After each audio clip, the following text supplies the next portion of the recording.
வரலாறு பத்தி பேசல, ஒரே ஒரு பதிவு மட்டும்.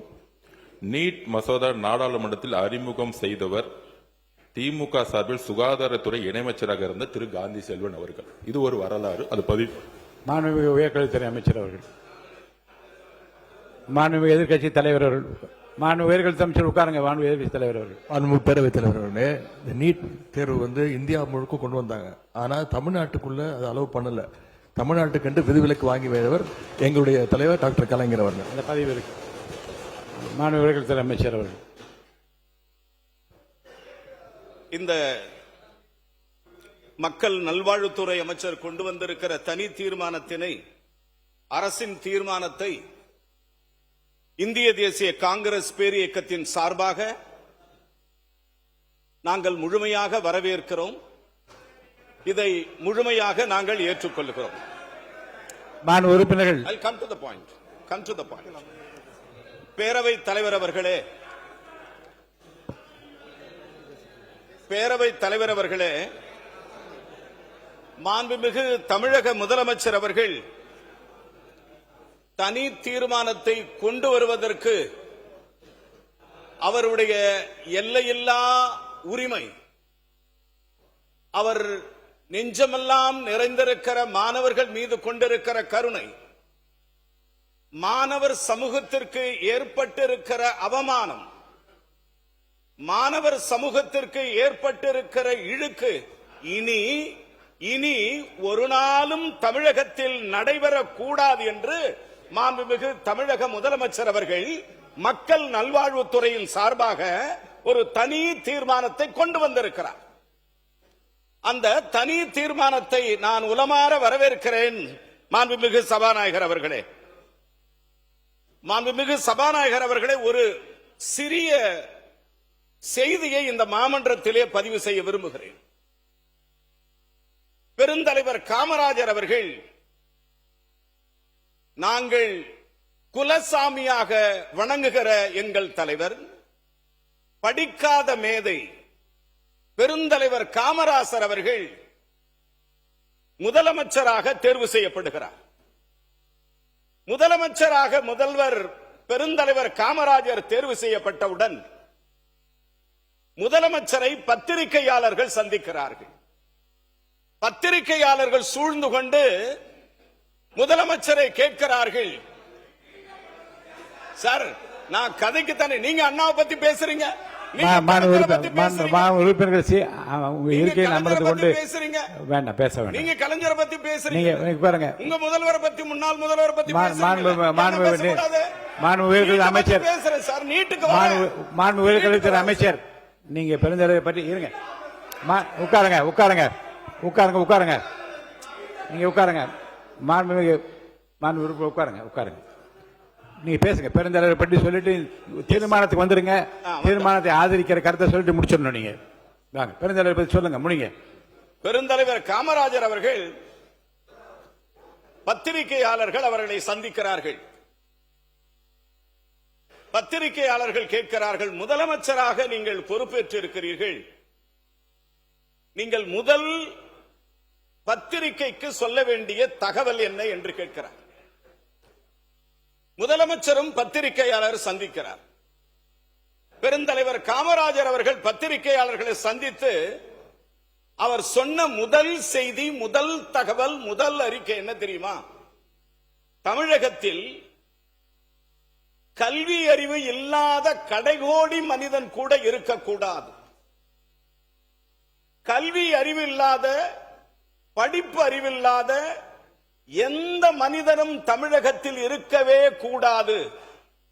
ஆனால் அந்த கல்வி அறிவு, அந்த படிப்பறிவு கிடைக்கிற கடைகோடி மனிதன் யாராக இருக்க வேண்டும் தெரியுமா?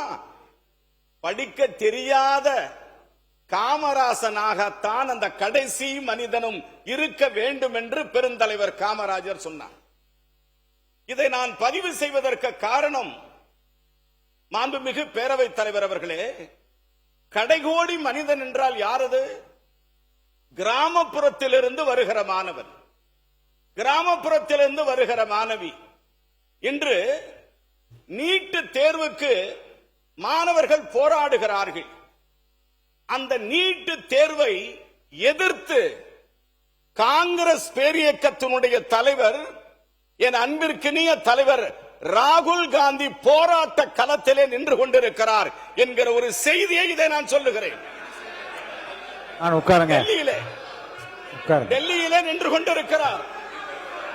உட்காருங்க, உட்காருங்க. நீங்க திரும்ப எப்படி உறுப்பினர் இப்படி ஒழுங்கினமா நின்னீங்க, நான் நடவடிக்கை எடுப்பேன். உட்காருங்க, உட்காருங்க, உட்காருங்க, சொல்லலாம். உட்காருங்க. என்ன சண்டைக்கு வரீங்களா அவரோட? உட்காருங்க, உட்காருங்க, உட்காருங்க. நீங்க எதிர்கட்சி கொறடா, நீங்க வந்து சரியா சார் ஒரு ஒரு ஒரு ஒரு தம்பி நீங்க உட்காருங்க. மாண்பு உறுப்பினர் நீங்க கடைசி லெவலில் உட்காருங்க. நீங்க உட்காருங்க, நீங்க உட்காருங்க. அவர் யார்? உட்காருங்க, அவரை உட்கார சொல்லுங்க. உட்காருங்க, மாண்பு உறுப்பினர் உட்காருங்க. 60 ஆண்டு மேல நடவடிக்கை எடுப்பேன். நீங்க உட்காரணும். ஒரு 60 ஆண்டு காலம் கழித்து காங்கிரஸ் பேரியக்கம் ஒரு கூட்டணி மந்திரி சபையில் இடம்பெற்றிருப்பதை நீங்கள் விரும்பவில்லை என்பதை இதை நினைவு காட்டுகிறது. நீங்கள் நினைவுபடுத்துகிறீர்கள். மாண்புமிகு உயர்கல்வித்துறை அமைச்சர் முடிங்க, வரவேற்று முடியும். உட்காருங்க சார், உட்காருங்க. விடுங்க சார், பேச விடுங்க சார், பேச விடுங்க சார். சார் உட்காருங்க, உட்காருங்க, உட்காருங்க. உட்காருங்க. நீட் நுழைவுத் தேர்வு, உட்காருங்க, உட்காருங்க. நீட் நுழைவுத் தேர்வு சமூக நீதி, சுயாட்சி மற்றும் மாணவர்களுக்கு எதிர்காலத்துக்கு எதிரானது. வசதி படைத்தவர்கள் தங்கள் குழந்தைகளை பெரிய பயிற்சி நிலையங்களுக்கும், கிராமப்புற மாணவர்களின் பெற்றோர் இதற்கு ஈடுகொடுக்க முடியாமலும் திணறி வருகிறார்கள். தொடர்ந்து நடைபெறும் வினாத்தாள் கசிவுகள் மாணவர்களின் கனவை சிதைக்கிறது. என் அருமை தங்கை அனிதா முதல் ஆனந்தன் வரை 36 மாணவர்கள் இதனை எதிர்கொள்ள முடியாமல் தங்கள் உயிரை மாய்த்துக் கொண்டனர். இந்த கொடூர நிலை தொடர்வதற்கு இனி நாம் அனைவரும் அனுமதிக்கப் போவதில்லை. அதே வேளையில் நீட்டு தேர்வு முறையால் கல்வி மாஃபியாக்கள் அதிக அளவு பயன்பெற்று வருகிறார்கள். இதன் காரணமாகவே நம்முடைய கிராமப்புற மாணவர்கள் அதிக அளவு பாதிப்புக்குள்ளாகிறார்கள். 12 ஆண்டுகள் பள்ளியில் படித்த மாணவர் இறுதி தேர்வில் அதிக மதிப்பெண்களை பெறும் நீட் தேர்வில் வெற்றி பெற முடியவில்லை. அதே வேளையில் ஒரே ஒரு நுழைவுத் தேர்வு வழியாக மாணவர்களின் தகுதியை தீர்மானிக்க முயல்வது இயற்கை நீதிக்கு எதிரானது. இதன் காரணமாக ஒன்றிய கல்வி அமைச்சர் மாணவர்களின் போராட்டங்களால் பதவியிலிருந்து நீக்கப்பட்டிருக்கிறார். ஒரு ஏழை மாணவரின் மருத்துவ படிப்பை தனியார் பயிற்சி மையங்கள் தீர்மானிக்க முடியாது, அனுமதிக்கவும் முடியாது. மாணவர்களின் வாழ்க்கையை விட எந்த வகையிலும் நீட் தேர்வு உயர்ந்தது அல்ல. நீட் தேர்வு முறை வந்த பின்பு கிராமப்புற மாணவர்கள் மருத்துவ படிப்பில் சேர்வது வெகுவாக குறைந்து வருகிறது, கவலை அளிக்கக்கூடியது. மாண்புமிகு பேரவைத் தலைவர் அவர்களே, நீட் தேர்வு முறை அறிமுகப்படுத்தப்பட்ட பின்பு பெரிய மன உளைச்சலில் மாணவர்களும் பெற்றோர்களும் உள்ளனர். இவர்களுடைய மனவேதனையை வினாத்தாள் கசிவு மூலம் அதிகரித்து வருகிறது. 2017 15,000 இருந்த நீட் பயிற்சி கட்டணம் இன்று 1,80,000 உயர்ந்திருக்கிறது. தமிழ்நாட்டு மக்களின் வரிபணத்தில் கட்டப்பட்ட அரசு மருத்துவ கல்லூரிகள் நிர்வாகத்தை டெல்லி கட்டுப்படுத்துவது கூட்டாட்சி தத்துவத்துக்கு எதிரானது. மேடைக்கு மேடை டிஜிட்டல் இந்தியா என்று முழங்கும் ஒன்றிய அரசால் ஒரு தேர்வை கூட நடத்த முடியாதது கண்மையா கண்டத்திற்குரியது. இந்த நீட் தேர்வு முறையை ரத்து செய்ய வேண்டி தலைவர் ராகுல் காந்தி அவர்களும் மாணவர்களுடன் இணைந்து அவர்களின் நலனுக்காக தொடர்ந்து போராடி வருகிறார். நீட் தேர்வு தமிழ்நாட்டிற்கு தேவையில்லை, நீட் தேர்வு தமிழ்நாட்டிற்கு தேவையில்லை. இது கண்டிப்பாக ஒழிக்கப்பட வேண்டும்.